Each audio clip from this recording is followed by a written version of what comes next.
विडी मालकांच्या दबावाला बळी पडू नका. विडी कामगारांना किमान वेतन हक्क समितीचं आवाहन. किमान वेतन आमचा हक्काचा, तो आम्ही घेणारच. विडी कारखानदार मालक कारखाने बंद करून तेलंगणात स्थलांतर करून अशी धमकी देऊन महिला विडी कामगारांना शासनाने जाहीर केलेल्या किमान वेतनापासून वंचित ठेवण्याचा प्रयत्न करीत आहे.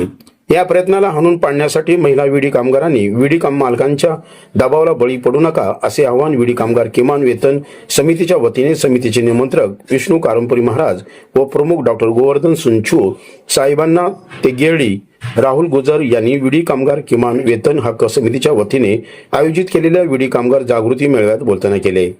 विडी कामगारांना महाराष्ट्र शासनाने 3 ऑगस्ट रोजी 379 रुपये किमान वेतन जाहीर केले. सदर किमान वेतन अंमलबजावणी न करता कामगारांना कारखाने बंद करून तेलंगणात नेऊ आणि 1 सप्टेंबर 2026 पासून संप पुकारून दबाव टाकून विडी कामगारांमध्ये भीतीचं वातावरण निर्माण केले आहे.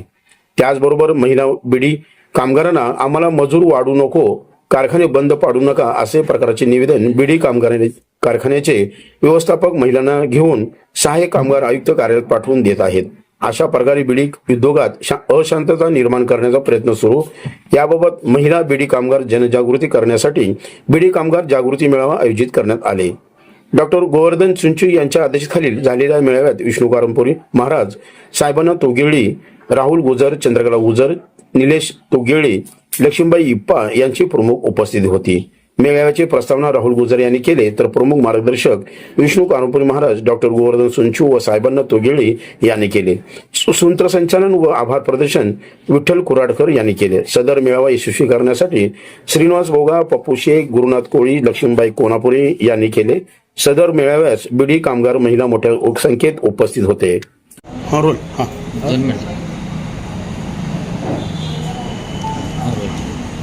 आज आम्ही कुशालनगर येथे कामगार सेना कार्यालयात माननीय विष्णू कारंपुरी यांच्या मार्गदर्शनाखाली बिडी कामगार कृती हक्क समितीच्या वतीने एक विभागीय मेळावा आयोजित केलेले आहे.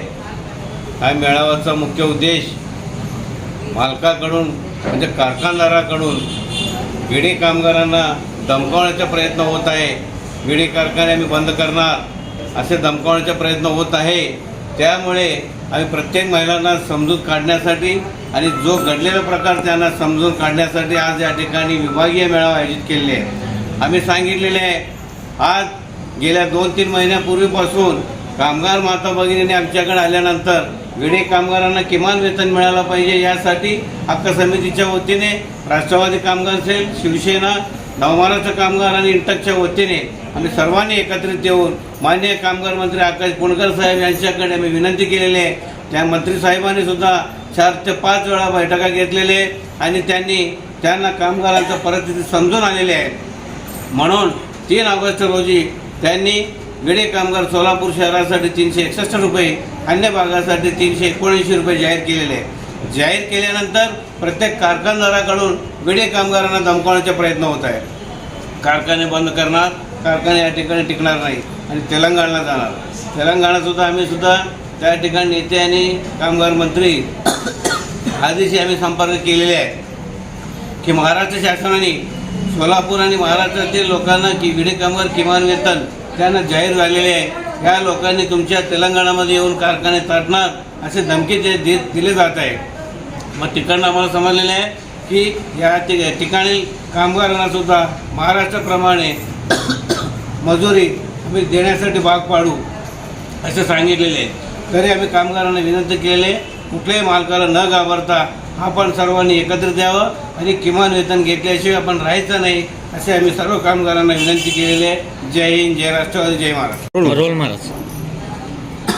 जय महाराष्ट्र.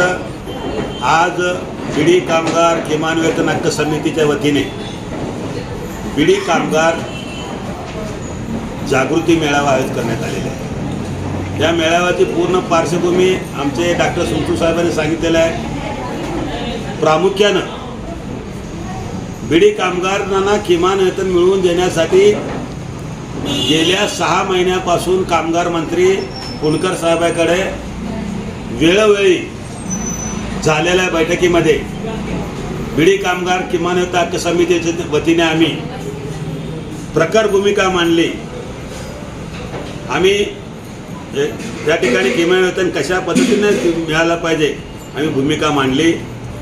त्या आधारावर कामगारांना न्याय देण्यासाठी 3 ऑगस्ट रोजी 361 रुपये आणि 379 रुपये मजुरी जाहीर केलेली. हे किमान वेतन जाहीर करत असताना त्याच्या अगोदर मालक लोकांना सुद्धा त्यांच्या बाजू मांडण्याची त्यांनी कामगार मंत्र्यांनी मुभा दिली. पण ते सर्व ऐकून ते जो निर्णय दिल्यानंतर या मालक लोकांनी किमान वेतन आम्हाला परवडत नाही हे म्हणणं जरी योग्य असला की आम्ही कारखाने बंद करू किंवा परराज्यात नेऊ असं आहे. ते नेहमीचं बोंब आहे. ते नेहमीचं रडगाणं आहे त्यांचा. हे धमकी आहे. कारखान्यामध्ये बोर्ड लावलेत की मी कुठेही कामगार संघटनेकडे जाऊ नका, कोणाकडे गेला तर तुमचे कार्ड बंद, नाही तर कारखाने बंद करू. अरे बाबांनो, तुमचे कारखाने असे परिस्थिती आल्यानंतर बाळासाहेब ठाकरेंनी कारखाना चालू केला त्यावेळेला तुम्हाला त्याची सुद्धा जाण नाही आहे. आणि परत तेच तुम्ही परत तेच आयडिया वापरता कारखाने बंद करू म्हणून. अशा कारखानदारांच्या धमक्यांना बिडी कामगारांनी भीक घालू नये, त्यांच्या धमक्यांना भिवू नये. आपल्याला सरकार आहे, सरकारशी लढू, सरकारशी भांडू आणि वेळ पडल्यास आपण कामगार मंत्र्यासमोर किंवा सरकारबरोबर आपण एकमेकाशी त्या ठिकाणी बसून निर्णय घेऊ. पण बिडी कारखाना बंद करतो दम देणं हे तुम्ही जरा बाजूला ठेवा. आणि आमच्या या धमक्यांना बिडी कामगारात नाही कोणीही भीक घालणार नाही याची जाण ठेवा. आणि याच्या परिस्थितीमध्ये येणाऱ्या काळामध्ये किमान वेतन घेतल्याशिवाय राहणार नाही. जय हिंद, जय महाराष्ट्र.